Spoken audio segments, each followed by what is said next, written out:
going to have a very interesting and exciting day today, and welcome everyone here to the Columbus Metropolitan Club. Welcome. I'm Stephen White, Chief Strategy Officer at COSI, Center of Science and Industry, your COSI, and I am also a proud member of the Board of Trustees here at CMC. I'm so pleased that all of you are here with us today on this snowy Wednesday. Thank you. Now, before we begin, we would also like to thank the Columbus State Community College and PNC for their sponsorship of today's forum. We would also like to thank Grange Insurance Audubon Center here for their ongoing support. Thank you as well to the Center for Human Kindness at the Columbus Foundation and the Columbus Dispatch for presenting today's live stream. Let's give them a nice warm applause for their incredible support.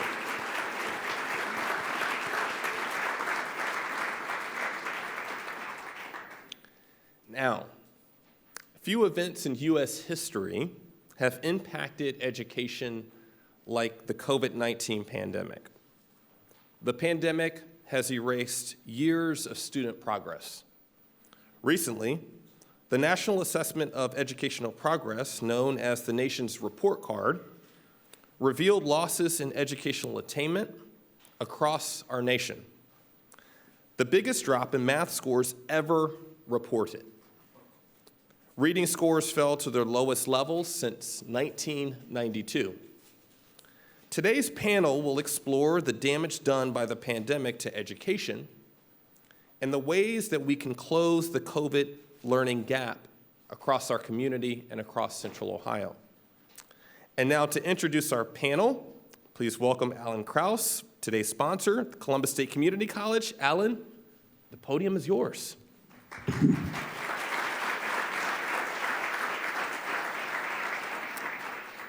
Thank you, Stephen. Good afternoon, everybody. As Stephen said, my name's Alan Krause. I'm Vice President, leading Marketing, Communications, and Enrollment Services at Columbus State. And I'm honored to be here representing lots of Columbus State colleagues, many of whom are right here at this table, sharing support and scrutiny in their eyes, I can see. And as a college, we're really delighted to be able to lend support and sponsorship to this really timely and important conversation. While the college is a regular sponsor of CMC forums, this is the first time I've had the opportunity to introduce one. And the very good advice that I was given was very simple: make the connection between the topic and your organization, and don't be afraid to lend some levity or humor to your brief remarks.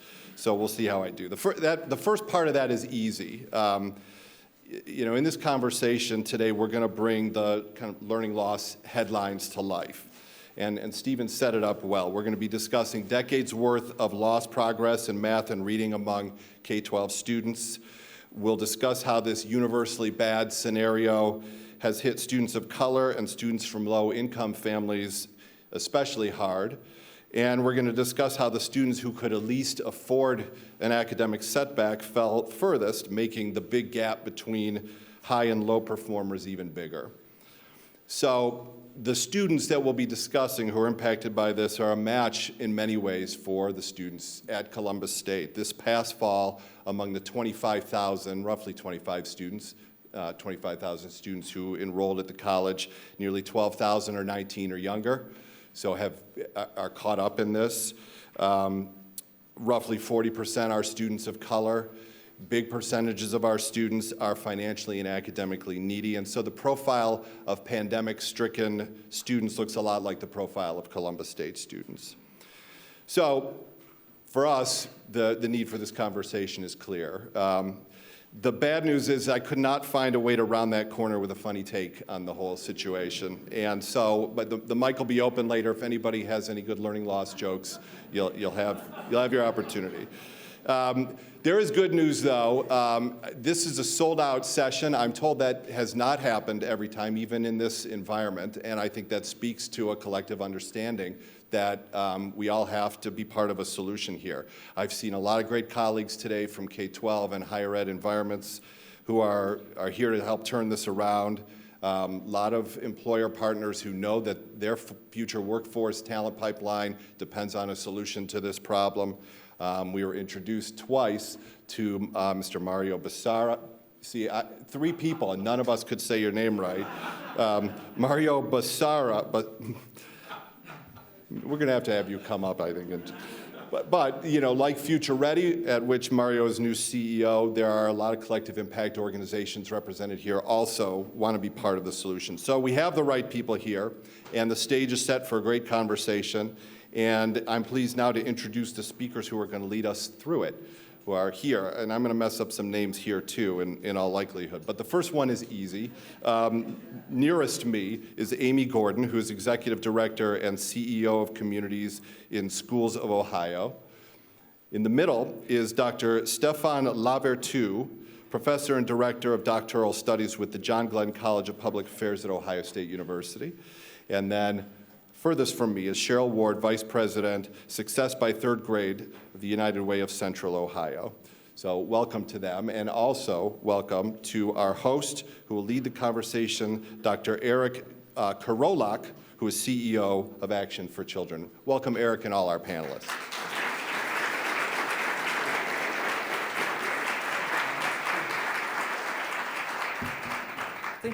Thank you, Alan, and CMC for the invitation to host today's community conversation. I'm honored to be with this esteemed panel of experts, and we're going to dive right in. I have to say, though, there's some fitting irony, maybe, that on a day when tens of thousands of school children, literally more than 50,000 school children in this county, are home from school because of a weather incident, we're going to unpack the exponentially greater disruption caused by the pandemic that began just shy of 3 years ago. So I think it's also an important point of reference for us to recall that more than 1.1 million Americans have died because of COVID-19, 41,000 plus Ohioans. And that is a stark reality. It's not the only set of numbers you're going to hear, though, but that is the upper-level background noise of this conversation. Things are much better than they were in the dark days of 2020, where we've made so much progress. In fact, 2 out of 3 people in Franklin County, 2 out of 3 of you, roughly, are fully vaccinated. But we're not completely beyond this. We've got a ways to go. I'm confident in saying that 100% of us would like to be done with this. Unfortunately, as we look to reality, the experiences of students, we know that there have been some significant consequences for those children in our schools. And the impact of those, the length, the extent to which that impact will last is really unknown. That's what we'll be unpacking today. So to begin, Professor Lavertu, Stefan, you and your team at OSU's Glenn College of Public Affairs have explored this impact of the pandemic on student learning over a series of analyses going back to 2020. Tell us a little bit about what you and your team found. Provide a level setting on this issue for all of us. Thank you very much. And please cut me off if I go too long, and I can answer more specific questions later. I think to understand what happened during the pandemic and where we are now, it's best to think about what happened initially, March 2020 through the end of 2020. And if I review that for you, I think you'll understand why we are where we are right now. And a lot of the things that happened in 2020 are things that before the pandemic, researchers would have told you there's credible evidence that this will have a devastating impact on student achievement. So let me just review some of those things first. First, we have remote instruction, right? We had elementary and secondary schools shut down in March 2020. And even in fall of 2020, the majority of districts at some point were remote or hybrid in the fall of 2020. So that's one. 2, we have a lot of household stress. So we have some non-school factors going on here. We had a stay-at-home order. We had a massive jump in unemployment rates that we hadn't seen since the Depression. Some people thought we were entering a depression. They're worried about their finances. And so now you've got stressed parents in homes with stressed kids. And just imagine what kind of toll that can take. And then we have political conflicts. Believe it or not, we have good research showing that historically, political conflicts at the district level, like on intelligent design here in Columbus, I remember that 20 years ago, on race and all these sorts of things, we know affects student achievement in math and reading. It affects teachers, it affects students. Well, the political conflict started with masks, and that seeped into the classroom, and then vaccination, and then reopening, and now it's critical race theory. Hasn't stopped. It's a pressure cooker. So we've got schools, we've got things outside of schools coming together, and I saw Paolo Di Maria here earlier. Over Christmas break in December 2020, he said, fine, this is an emergency. Let's just give you whatever preliminary data we have from the reading assessments this past October, November, and let's see what's going on here. My colleague, Vlad Kogan, also a professor of political science at OSU, and I, that's what we did during our winter break in 2020. And we expected to see the worst, and that's what we got. This is just reading. This is third grade reading at this point. And we saw that, on average, students in Ohio had lost about 1/3 of a year's worth of learning. We saw that it was unequal. There were 10% of districts that lost nothing. On average, their students were doing just like they were before the pandemic. The bottom 10% of districts in terms of achievement had lost 2/3 of a year's worth of learning. What I'm saying is it's like they never went to school. They never learned a darn thing between March and November. And we know that disproportionately those students are low income, Black, or Hispanic, right? And they're in districts where that happened. We also looked for causes. We found that about 1/3 of this could be explained by remote instruction. We found that about 1/3 of this actually could be explained statistically, not necessarily causally, by the jump in unemployment rates in certain communities. So there's this stress factor outside of school that's operating here. So that's the initial dig, right? We have widening achievement gaps, lower achievement for everybody, and then we did a series of subsequent analyses. What did we find? We found the impacts are much worse in math. We found that for the rest of 2020-21 school year, the decline kept going. We found that in the 2021-22 school year, there was some recovery, but not nearly enough to get us back to where we were. We're basically today exactly where we were in December 2020 after that first report. Wider achievement gaps, much lower achievement. So as Alan and Eric mentioned, we have record losses in achievement. Why do we care about this? Well, we care because they're highly predictive. Achievement tests like reading and math are highly predictive of students' incomes, their criminality later in life, whether there's teenage pregnancy, economic growth in Ohio. It affects everybody in Ohio and the United States. That said, I also want to impress upon you that it's not just achievement tests. Above and beyond achievement tests, what predicts lifetime success in terms of indicators we track in schools? Things like attendance and disciplinary incidents. Record levels of chronic absenteeism. It doubled from 16% to 30% in Ohio. That means that those students are missing over 10% of instructional hours.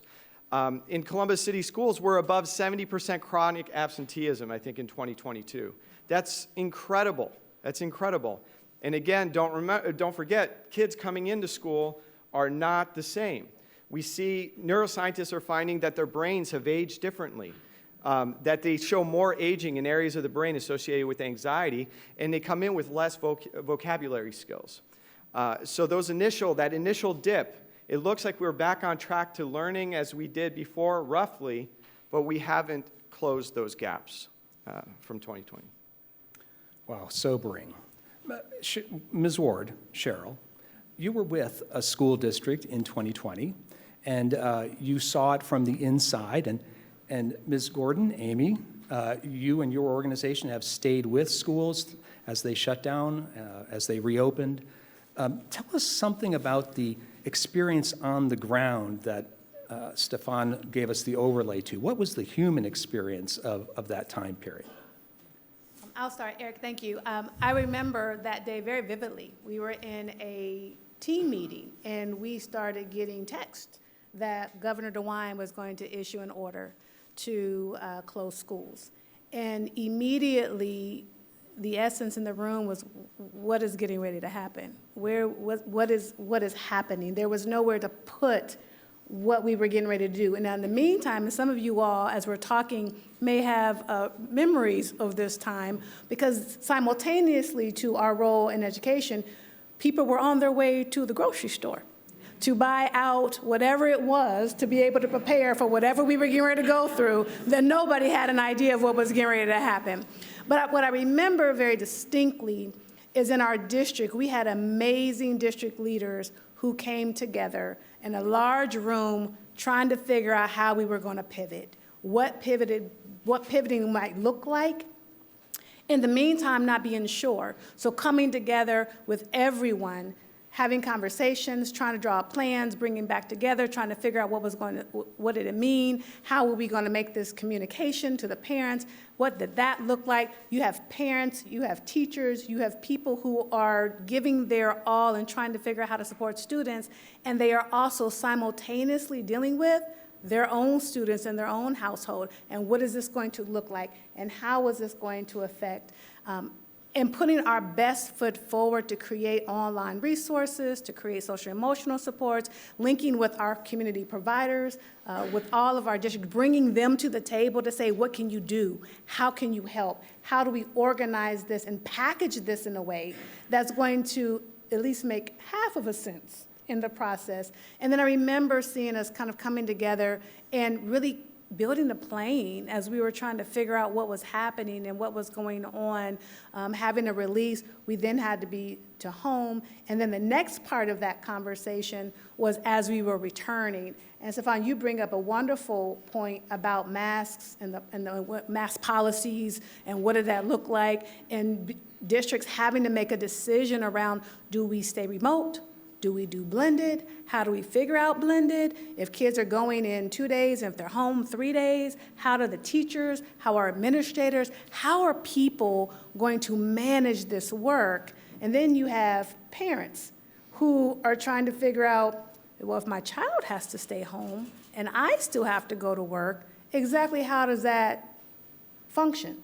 And then you have grandparents, or you have neighbors, if people are in a position to be able to have those external resources. And I think that speaks to the disparity part, where in our lives and in that situation, there were some of us who were able to tap into resources to help keep things moving. But we have some families who didn't have that level of resource, and they had to figure out the best way they could to be able to survive, and trying to make the best decisions they could with the best resources that they had available to them. I think Cheryl really touches on the heart of the work of communities and schools. We're part of a national organization that serves high needs, high poverty, typically Title I schools. And so, as you can imagine, an organization called Communities in Schools did garner a few questions when you're not in the school. What will you be doing? Are you still relevant? And I have to give a shout out to my team, many of whom are here, of site coordinators, of program managers. Our work is having someone in the school all day, every day. But quickly we had to figure out, and that work is to reduce non-academic barriers. And so certainly we had to figure out in the pandemic for students who were now at home, many of whom only receive a meal when they're at school, that's the only food they're getting, many of whom do not have, at times, electricity, let alone have the resources in terms of technology, hotspots, any of that to be able to do online school. So while our schools did an amazing job, our leaders and our educators did an amazing job of looking at how do we pivot from an academic standpoint, we were continuing to be challenged to look at how do we address an increase now in non-academic barriers? How do we make sure that children have food while they're at home? How do we make sure that families that don't have access to technology or maybe who have a mobile hotspot can access that? I began to make the analogy and often referenced, if you have someone drop a box of $1 million off at your home on your front porch, that's fantastic. But if you can't open that box, if you don't know how to access that resource, it does you absolutely no good. And so what was critical to us was looking at how do we make sure that now that our kids are at home, where for many of them home is not always the safest or most comfortable space, how do we make sure that we can reduce and remove barriers so that they still can engage academically? Because many of the students that we work with, many of the marginalized students that we've talked about, are not ones that have any luxury of losing any academic gains. And yet we've seen that, and we're looking at how do we continue to address that by removing the things that are out of their control. Thanks. You know, the COVID-19 pandemic really presented something like the largest live experiment in remote learning one could imagine. And I think even for those of you in the audience who may not be connected to schools, may work in just private places of employment, there's been a challenge too in terms of how you went maybe remote, how you've returned in a hybrid fashion, and how technology plays into that. I'm curious, how well did schools as places of employment and as customer-serving organizations, think of students and education, how did they do with remote learning as a practice, and what was learned? I remember very distinctly teachers and administrators and principals having to figure out how to do remote learning. And at that point, we were in this kind of traditional, you go to school in the physical, you go to work in the physical, and now all of a sudden we have this opportunity that opens up remote.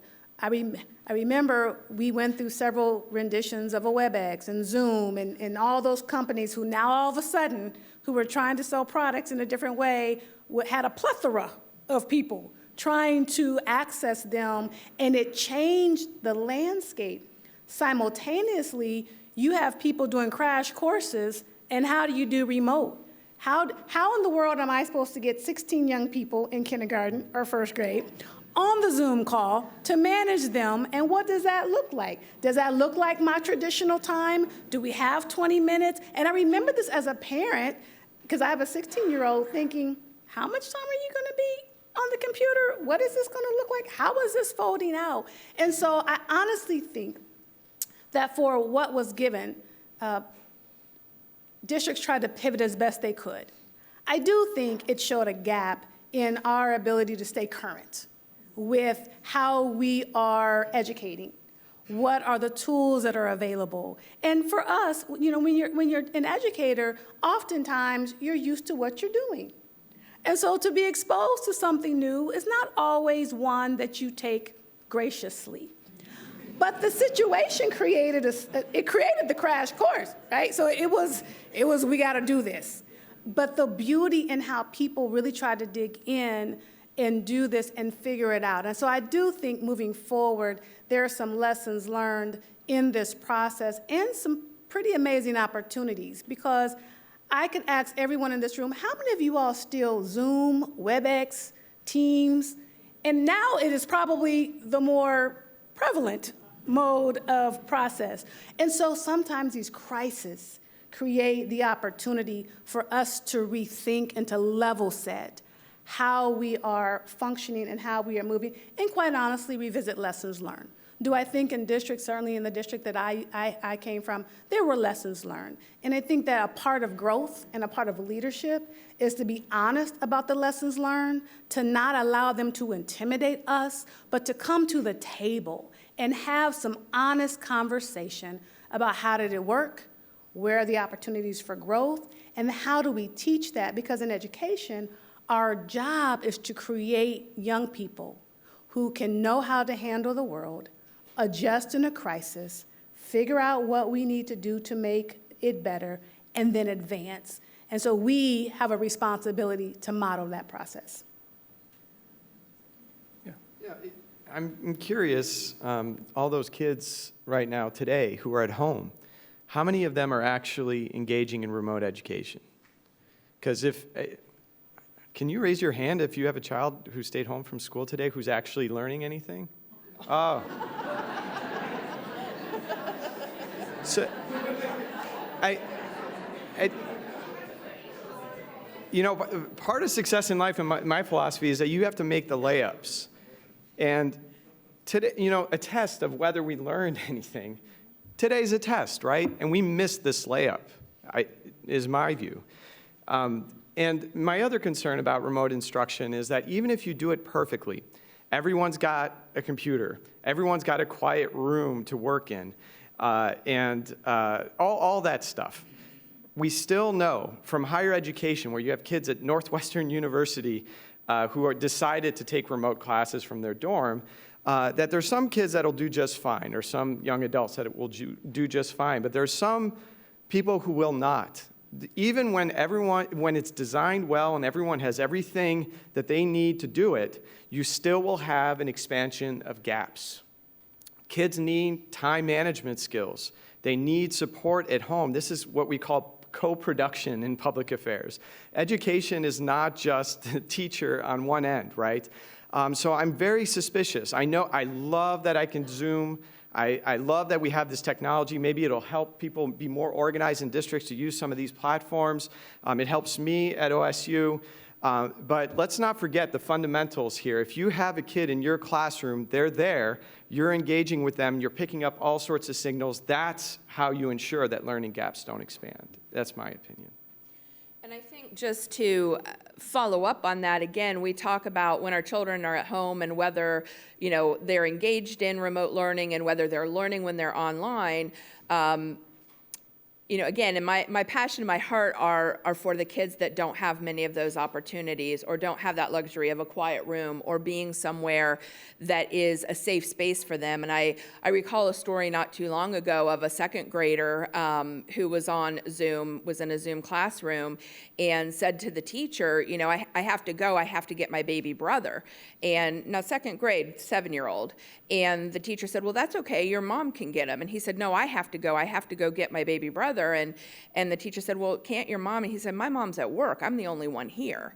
And that's a second grader on Zoom. How do you expect a child to be able to focus on learning and be able to be engaged in owning their own learning process when they are dealing with adult problems in the world?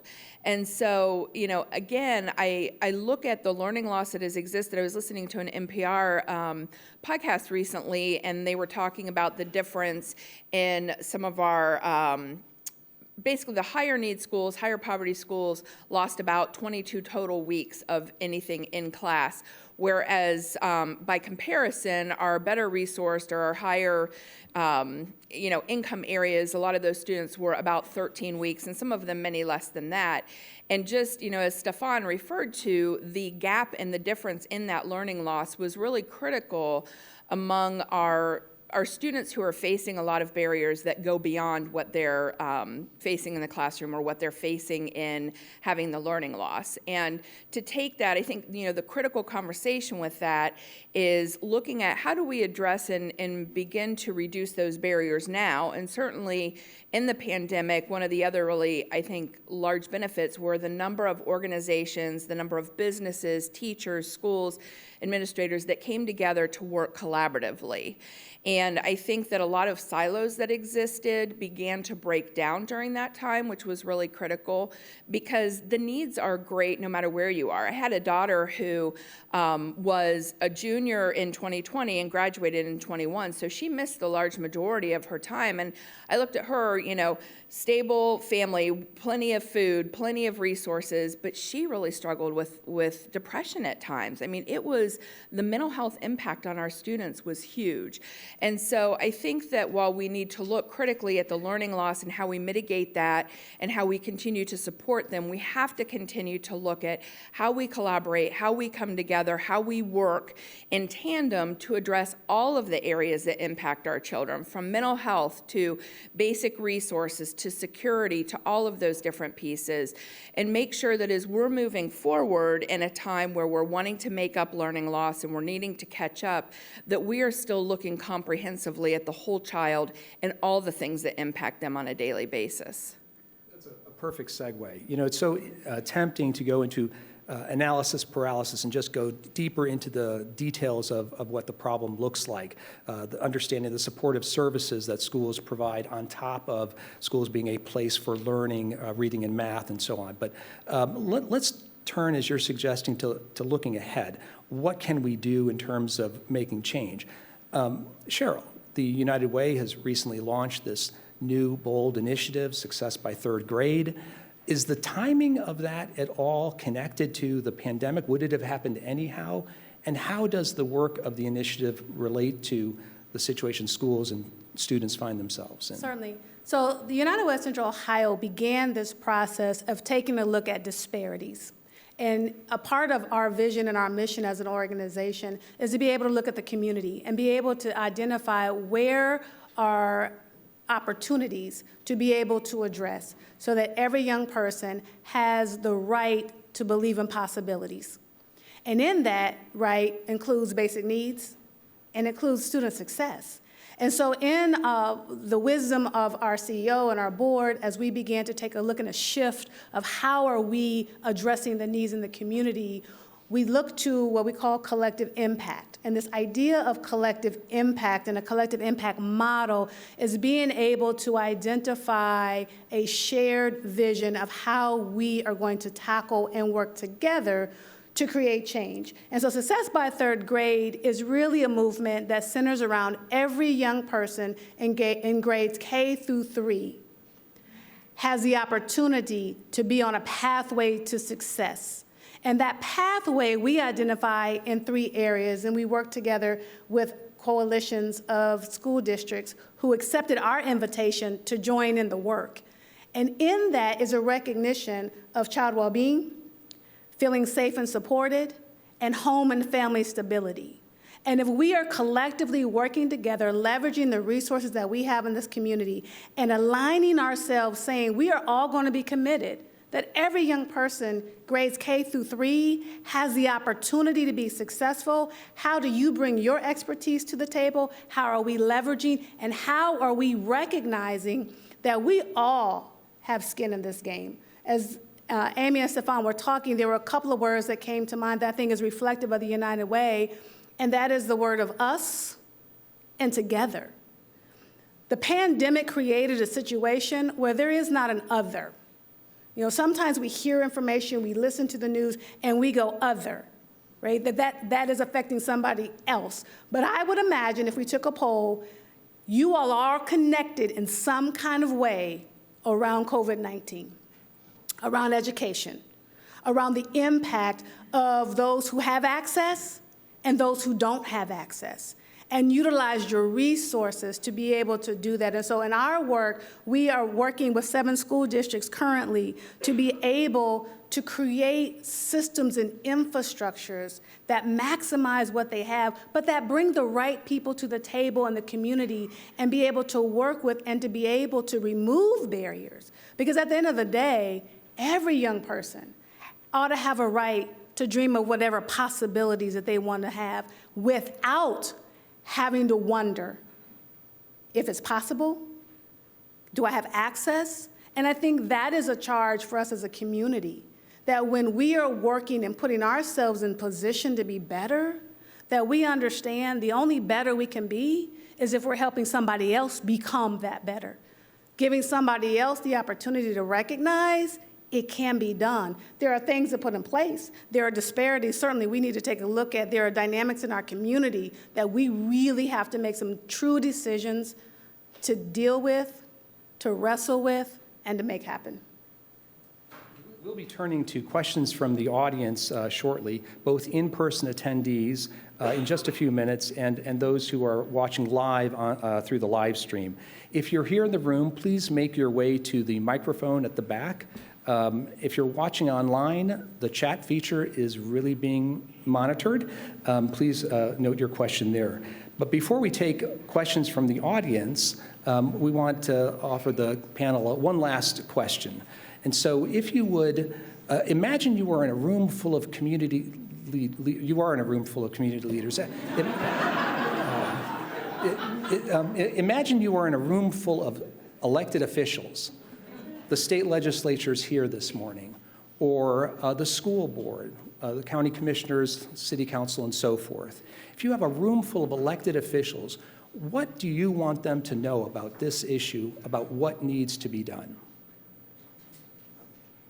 From a researcher perspective, I think it's really important for everybody to understand that the magnitude of the declines that we've seen, there are very few educational interventions that have ever been shown to recover that amount of learning loss quickly. And the few that have, we should be skeptical that we can scale them up quickly, because one of the things that we found in education is that we have success in these small experiments and then you scale it up and it fails. What happens? The people delivering it change. It doesn't stay the same intervention.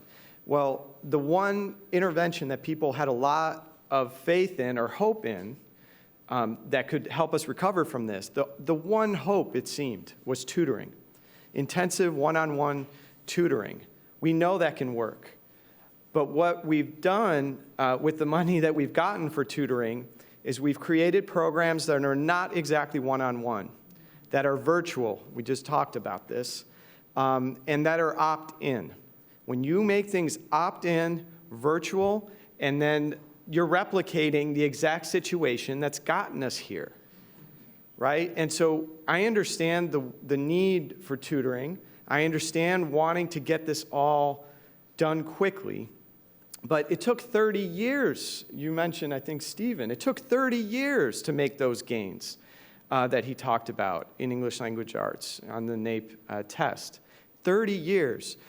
That's doing the little things. That's incrementally just doing it right.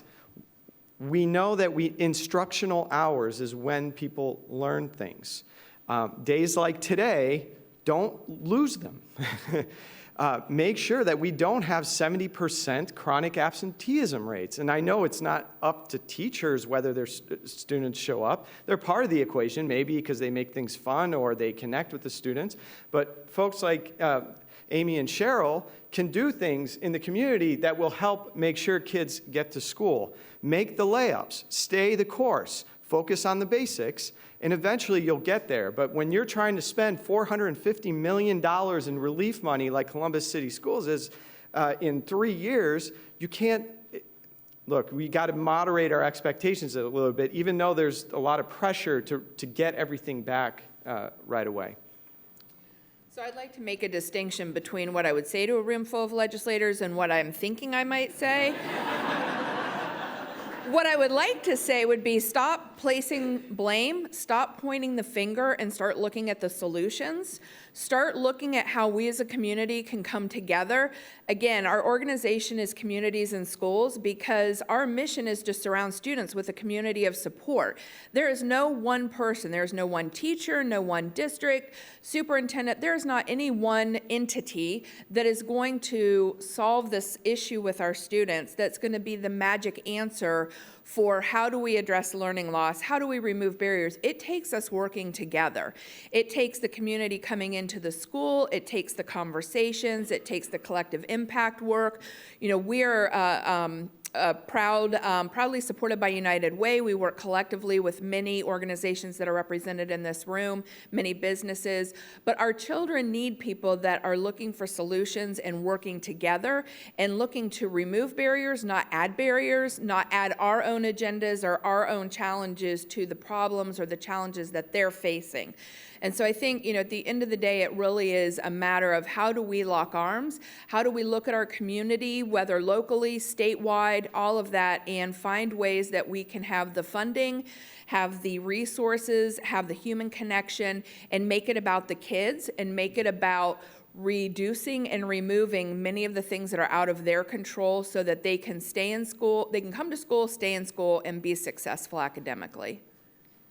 Yes, and if I can add to Stefan and Amy, one of the things is a recognition, and Stefan, you hit on this, and that's time. Oftentimes as business leaders, there's an issue and there's a challenge, and there are statistics that have shown what it takes over time, and we have this dance that we do that says we understand it has to take time, but I need to see gains by the end of the school year. And the amount of stress that puts on a school system, a school district, community partners, and then what happens is what Amy said, then the focus shifts from figuring out the right thing to do to getting an output before the end of the year. And so we wonder why we keep in this cycle, on this hamster wheel, is because we've got a responsibility to make a decision. We didn't get here overnight. And we've got amazing organizations in Franklin County and Columbus who are diligently working. We have to begin to sit back into the ego conversation. We all have outcomes, we all have agendas, we all have mission statements, we all have all of that govern what we do. But what I would say is, how do we get behind one shared vision?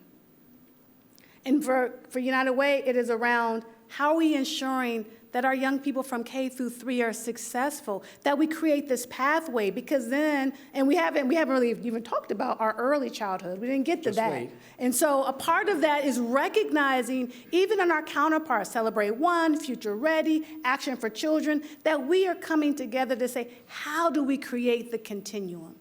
And how do we have conversations with the people who are doing the work? Because we also do that at times. We get in the group and we come up with ideas, and then we go to the districts and they go, I'm sorry, that is not going to work for us. And then we paint the district sometimes as not being cooperative, but we didn't learn the shared part. You can come to a table with your own identity and who you are as an organization and still play together. We can do that.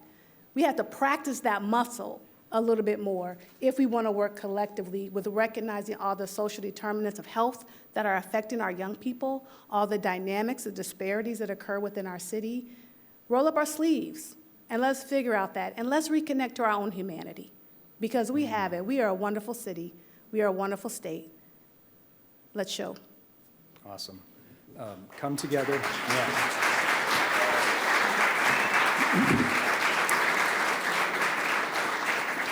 It's CMC's longstanding tradition to take audience questions. The divine Miss Mantra Moody is at the mic in the back. If you would, in the room, make your way to her to ask questions. She's also curating questions from the live stream, so if you're watching live, use the chat to raise a question. For those of you in person, I already said that, go to the back of the mic. Mantra, and out of respect for everyone and our limited time, please keep your questions brief, and remember that questions end with a question mark. Mantra, what's the first question? And thank you everyone for being here again. All right, our first question is from Ariel Scott from Action for Children. Is she here? Okay. All right, I was just making sure. What role can summer day camp programs play in working towards closing the achievement gap? What advice would you give to programs who want to collaborate with their local school system to help track learning outcomes? I'll jump into that one, and I'll let Stefan hit it too. Just because of the work that we're doing with United Way, we are in 7 school districts right now, and so one of the things, quite honestly, that we are working on and recognizing is how do we take what is already existing and make it better? So for example, individuals in the room who have summer day programs over the summer, how do we utilize our leverage, even as United Way, to bring the right people to the table? So school districts that are representative of your summer programs, let's get to the table and have a conversation. What do you need? Are there curriculum? Are there certain things, not that your day program has to have teachers, but are there things that we can align so that in your summer program, you are actually having those teaching one-on-one, in-person, engaged experiences that students can have that are aligned to what they're going to see when they go back in the fall. And then let's begin to have agree upon some shared measures that we can share across time so that the districts know what students are in your summer programs, the summer programs know what students are in the district, and let's begin to see, did these interventions work? And are we tracking them over time, and how can we be explicit? And so I think a part of that is really beginning to take a look at what's in your community and how can we come together, and certainly the United Way wants to be a support and a partner in that process. And I was just going to say a point of optimism with the research. When I told you there were gains, we saw some recovery in 21-22 here in Ohio. We have suggestive evidence that it actually happened over the summer. And so again, just like today is a great day to make some ground, summers are also a good time to do that as long as the programming's right. And we actually have some evidence that that's helped us out here in Ohio in 21-22. And I would also just add to that, one of my favorite sayings is that every child is one caring adult away from success. And I believe that's really true. And I think oftentimes we think we have to have, you know, all the credentials, we have to have the perfect program in place, everything has to be just right.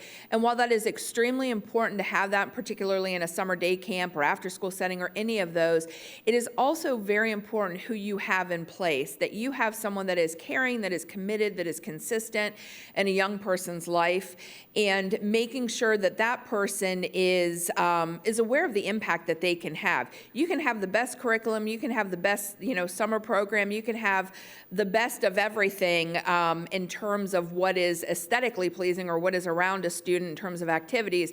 But if they don't feel safe or welcome or cared about or engaged with an adult who is there, the impact is going to be much less than it could be when they have someone that they're engaged with. Hi, Cindy Foley, Columbus Museum of Art. So one of the things I haven't heard you talk about quite yet are teachers. And in particular, I think one of the things we're seeing with the teachers that we work with is they're deeply concerned about the learning loss, but they're also deeply concerned that that now is a push again back to testing and what that rigidity can look like in the classroom. And what they talk to us about is their concern about the curiosity loss, not just the learning loss. How do we, and that, I think, for many of them who are struggling after all this time, what does joy in teaching look like? And so I guess I'd love to have you address how do we help with that part of the work, the curiosity, the wonder, creativity that help with not only learning, but mental health and a range of issues. So I'll jump in, and then I'll let colleagues jump in. And I think it goes back to, we live in a society where we are all well-intentioned. And so, you know, testing has its place. There's perspectives on both sides of that, and how much and standardized and what does it really measure and what does that really look like. There are some, I call them ISs in our world, right? Right now, there are some requirements around testing and standardized testing and what does it look like. I also recognize and believe that a test does not fully evaluate or honor who we are as individuals. Having said that, a part of the conversation is the us and us together, is to really begin to have a deep conversation about where are we trying to go and what is the purpose of the test. Because we can get caught up in the standardized test and what we need, and I don't know if any of us stop to say, what are we measuring and why? And what does that look like? And let's just answer that question so that we put that in its proper place, and we still recognize how we are shaping and embodying the whole of a person. Because we are a whole person. And how do we do that? And how do we have those conversations about engaging in the experimentations in the world and what life looks like? And I think to the point with teachers about that joy and balancing out the expectation of standardized tests, but not allowing that to overshadow how we develop young people who have to learn how to manage and navigate in the world that is not always about a test. I feel like I need to say something about testing. We've been talking about test scores quite a bit. I think it's important to remember, first of all, I agree with everything that's been said. Of course, you want to put tests in their proper context, and you want to make sure learning is fun, and you develop these other dimensions that are important for human beings that we catch in other measures like attendance and discipline and things like that. And there is good experimental evidence that trips to the museum can dramatically improve student learning. But I want everybody to remember that before No Child Left Behind, the argument for having annual standardized tests was a civil rights argument. If you don't know how everyone is doing, you don't know whom to help. And we did have these conversations, and I worked at ODE in 2000 when we first rolled out academic standards. We had community conversations with educators, folks like you, to figure out what should be in each of the exams and what do people need to know to function as human beings. And so there's been a lot of thought put into that. And this is why we have to be concerned when the test scores are down. That's why we cannot stop testing. Please don't stop testing. But I do agree that we want conversations because, yes, we want everyone reading by the end of third grade. You've you've just ruined someone's life if you don't teach them how to read by the end of 3rd grade, right? You're ruining people's lives, literally. But not everybody needs to go to college, and not a 4-year college. Not everybody needs to do the same thing, and we definitely have to have conversations about those sorts of things and about how much accountability to attach to tests. So I agree, there's places for everything, but I just get so worried when I hear, no, we need to get rid of some of this testing. Please do not. Please talk to me first. Let's.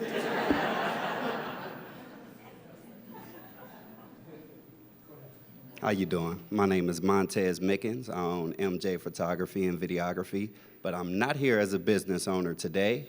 I'm here as a father. So my question is very simple. So if something hits us like COVID hits us again today, what will we do different this time? Because my family really suffered during that time, so. That's a great question. I remember a colleague saying, you know, I don't have it all together for this first pandemic, but boy, when the next one comes around, I'll know what to expect.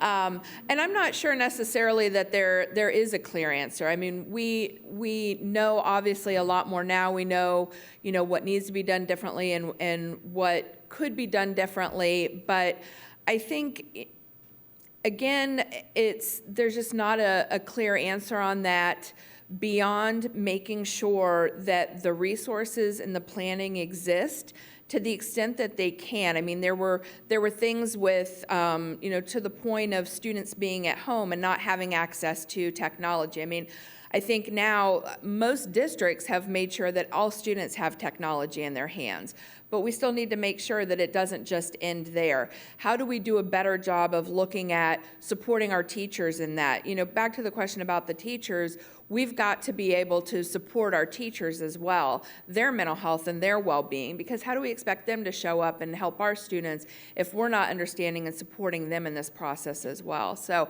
boy, I'm quite sure that I would be very wealthy if I had a clear-cut answer on how it would be different, that it wouldn't be at the level that it was. And certainly we have learned and there's things to be done. But I think these conversations, collaboration, communication, clear communication to families, having resources and the openness and the opportunity to know where to go for the help and for the support from a school district level, from an outside resource level, would hopefully be something that would help reduce some of that immediate impact. We wish we had more time. There's so much more to explore, but we have to turn it back over now to Stephen White for concluding remarks.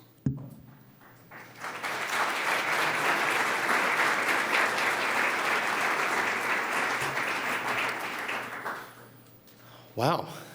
Well, I hope you found today's forum insightful. I know I did. And, you know, as we look back, we know now from the data that this educational gap is real. This COVID canyon is real. And that's particularly hitting our underserved population, our youth, children of color, children that are marginalized. But what I also heard today is that as we look forward to close that gap, we should do so by looking holistically at the child at home. How can we support that parent?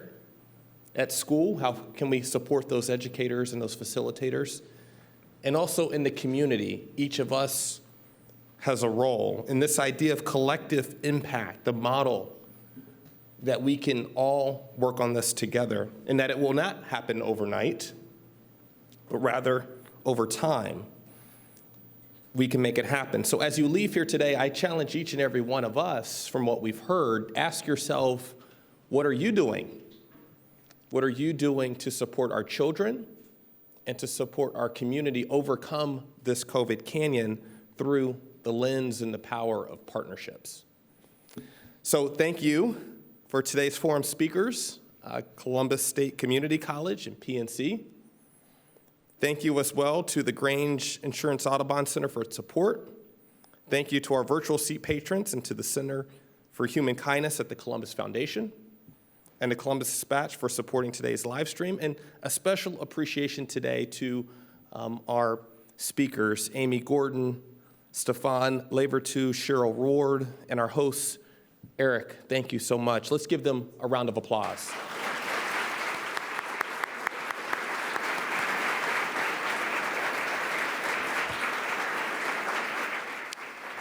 And I also want to acknowledge we've got some special guests here today. We've got students here today from Otterbein and CCAD. So they're going to be attending here our CMC this winter semester. So please take a moment before you leave here, each of you, to introduce yourselves, and let's all welcome them with open arms. And so please make plans now. If you thought today's conversation was insightful, please check out our forums here next week. We were going to be welcoming the former Ohio Supreme Court Chief Justice Maureen O'Connor in a conversation led by former Justice Yvette McGee Brown. And lastly, our thanks to each and every one of you. We could not do this without you, and we thank you so much for all that you do for CMC and for our community. Thank you, and enjoy the rest of your afternoon.